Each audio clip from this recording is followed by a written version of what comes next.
자, 오늘 이제 8월 30일입니다. 자, 오늘 같은 경우에는 이제 김하성 선수 어제 이제 하루 휴식을 가지고 대타로 이제 한 타석 소화하기는 했습니다만, 오늘 이제 샌프란시스코 원정 1번 타자로 또 다시 선발 라인업에 이름을 올렸는데요. 아쉽게도 뭐 안타 하나 추가하긴 했지만 이제는 5타수 1안타면 아쉬워.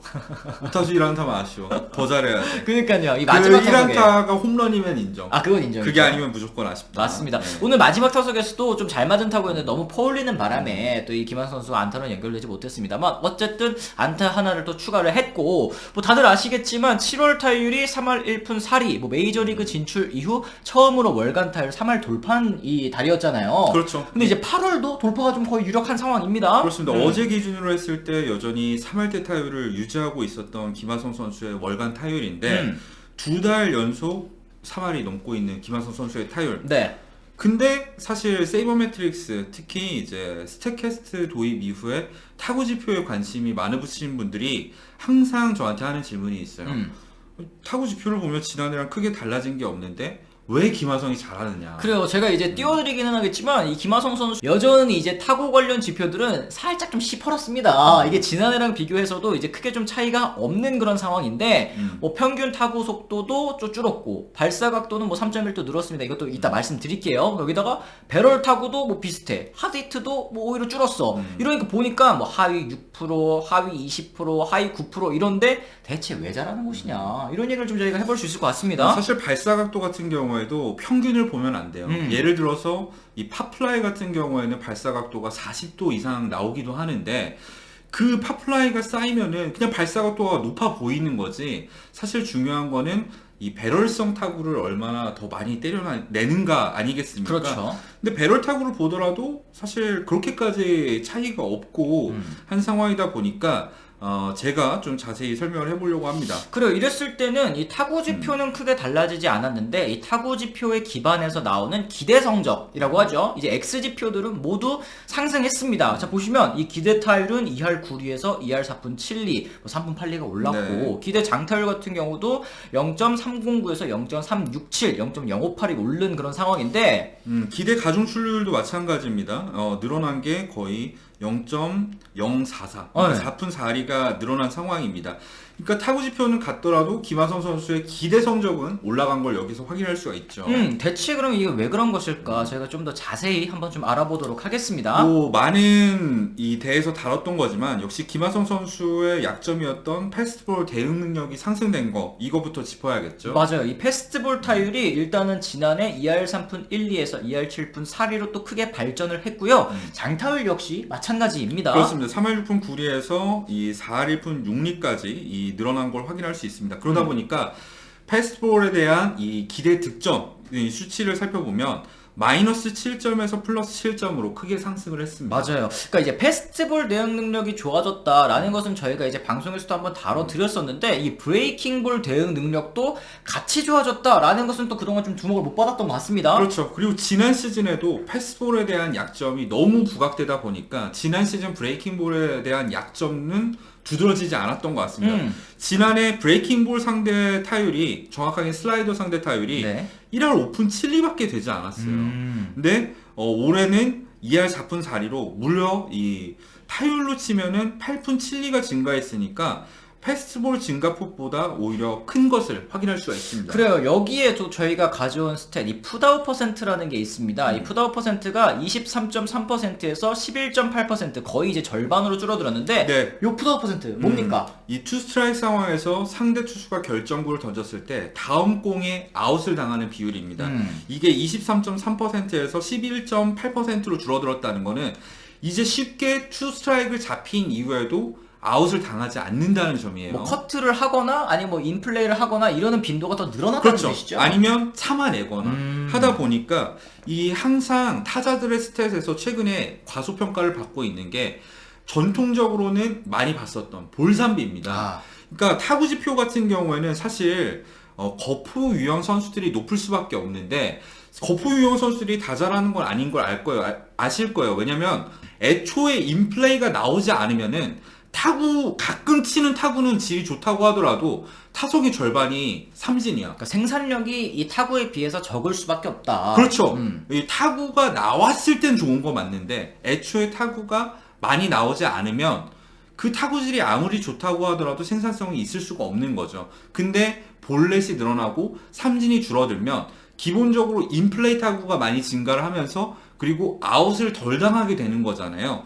항상 유망주를 평가할 때 볼삼비를 중요시 여기는 부분도 여기에 있는데 김하성 선수 같은 경우에도 그 부분이 크게 개선이 됐습니다. 맞습니다. 올 시즌에 이 끈질기게 타석에서 승부가 가능한 이유는 어쨌든 헛스윙도 줄고 컨택트 비율이 늘어났기 때문인데요. 그렇죠. 옆에다 이제 저희가 스탯 띄워드리도록 하겠습니다. 존 바깥으로 들어가는 거나 혹은 이제 존 안으로 들어오는 거에 모두 다 컨택트 비율이 늘어났고 스윙 스트라이크 비율도 줄어들었습니다. 그렇죠. 기본적으로 일단 이 존 밖으로 달아나는 공에 대해서 헛스윙이 줄어들었다는 게 굉장히 고무적인 부분입니다.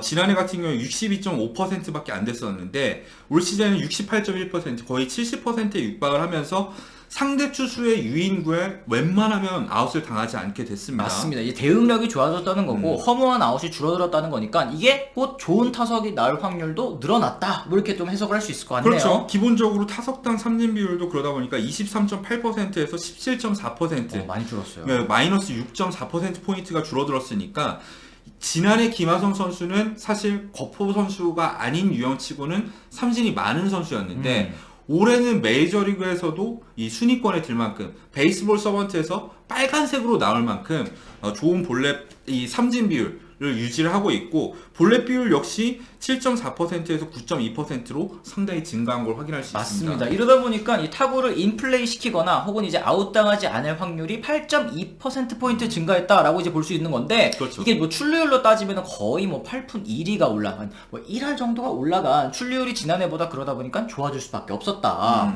이렇게 말씀을 드릴 수 있겠고 사실 이거는 김하성 선수의 타격 스탯을 평균으로 놓고 봤을 때는 비슷해요. 네. 하지만 최근에 타율 3할을 기록하고 있는 7, 8월을 보면은 타구 속도 자체가 지난 시즌 평균보다 크게 상승을 했습니다. 그래요?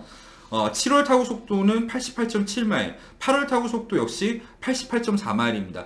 리그 평균 수준이라고 생각할 수도 있겠지만 사실 김하성 선수의 지난 시즌 이 타구 속도에 비해서는 2마일, 거의 3마일 늘어난 수치이기 때문에 그렇죠.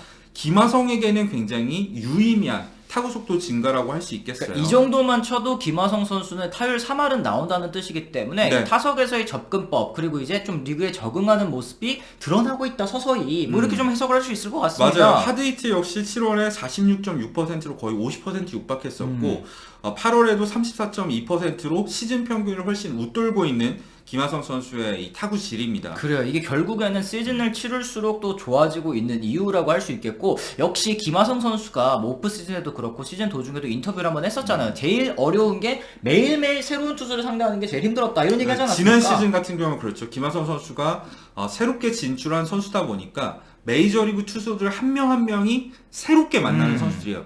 다들 아시겠지만 타자와 투수는 많이 만날수록 타자가 유리해지는데 김하성은 그런 면에서 너무 지난 시즌에 불리한 위치에 맞아요. 놓여 있었던 거죠. 하루하루가 매일 공부의 연속이야. 이 선수 주무기는 뭔지, 이 선수는 주로 어떻게 투구 패턴을 가져가는지 메이저리그 타자들은 항상 분석을 하는데 이거를 새로운 팀을 만날 때마다 모든 투수를 다 분석해야 된다고 생각해보세요. 그쵸. 이게 분석대로 또 되나? 타석이 직접 들어서서 그리고 상대를 해봐야 되잖아요. 머리가 너무 아프잖아. 기본적으로 이 머리를 안다고 돼? 직접 그래. 만나봐야지 아는 건데 이제는 지난 시즌에 대부분 만나봤던 선수들을 다시 만나는 거고 또 새롭게 만나는 선수들도 새롭게 추가하면 되는 거잖아. 기존 데이터에 새로운 데이터를 쌓는다고 생각을 하면 이 데이터 측면에서도 누적된 데이터 측면에서도 훨씬 김하성 선수가 이점을 갖게 됐다고 볼 수가 있겠고 메이저리그 투수들의 뭐 특이한 투심 패스볼, 커터 사실 한국에서는 잘 볼 수 없는 네. 구종들이잖아요. 한국에도 투심 던지는 선수 있지만 궤적 자체가 사실은 메이저리그 선수들은 다르거든. 네. 그리고 패스볼 구속 이런 부분에 있어서 김하성 선수가 적응을 하다 보니까 허무하게 아웃당하는 경우가 줄어들고 노림수가 사실 김하성 선수는 KBO 리그에서 굉장히 좋은 선수였잖아요. 이제 상대 투수의 결정구를 기다리고 있다가 보더라인에 걸친 슬라이더, 커터 이런 것도 다 밀어서 안타로 때려내고 있는 장면이 그쵸. 최근에 최근에 계속 나오고 있거든요. 배트 컨트롤을 또 보여주고 있었죠. 그렇죠. 이런 부분을 생각했을 때 사실 올 시즌도 올 시즌이지만 저는 김하성 선수의 다음 시즌이 너무 기다려집니다. 아, 그렇습니다. 어쨌든 이 김하성 선수가 시즌을 좀 잘 마무리 짓고 또 그러다 보면은 이제 체력적으로 좀 잘 버텨줘야 되겠죠. 그렇죠. 아무래도 이제 구단에서도 이 휴식일을 잘 챙겨주고 있는 그런 상황이기는 한데 어쨌든 9월에도 또 좋은 성적, 이 타격 성적으로 또 보답을 해줬으면 좋겠다라는 바람을 얘기해 보면서 오늘 콘텐츠는 좀 이렇게 마무리를 지어보도록 하겠습니다. 여러분들께서 이제 들어보시고 좀 이해가 안 되는 부분은 댓글로 남겨주시면 저희가 답변 드릴 수 있는 부분은 또 답변 드리도록 할 테니까요. 좋아요. 또 댓글도 많이 달아주시면 좋을 것 같습니다. 저희는 그럼 또 다른 컨텐츠로 다시 돌아오도록 할게요. 지금까지 시청해주신 분들 모두 감사합니다. 고맙습니다.